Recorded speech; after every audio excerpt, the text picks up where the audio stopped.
Bilasizmi, nima uchun Jahon chempionati kubogi bu qadar qimmat? Dastlab kubokni 5 kilogramm sof oltindan yasab, har 4 yilda dunyoning eng yaxshi jamoasiga topshirishgan. Lekin keyin dahshatli bir narsa yuz berdi. Serabus Milaratus Simlan Prudalapan Braziliya 3-marta Jahon chempionatini qo'lga kiritgandan so'ng, ular kubokni uyga olib ketishdi va uni jo'natmoqchi bo'lganlarida baxtsizlik yuz berdi. Meksikalik narkokarteli kubokni aeroportga yetib borgunga qadar o'g'irlab ketdi. Keyin ular uni oltin quymalarga isitib, millionlab yevroga sotib yuborishdi. Shundan so'ng FIFA qoidalarini o'zgartirdi. Ular endi har 4 yilda kubokni qayta yasashni va g'oliblarga ko'plab trofeylar berishni istamadi, chunki bu uning qiymatini tushirib yuborardi. Shuning uchun FIFA ko'p muxlislar hali ham bilmaydigan bir usul o'ylab topdi.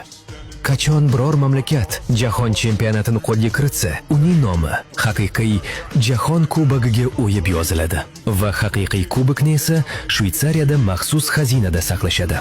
Xo'sh, oxir-oqibat chempion jamoa uyiga nima olib ketadi? Javob oddiy.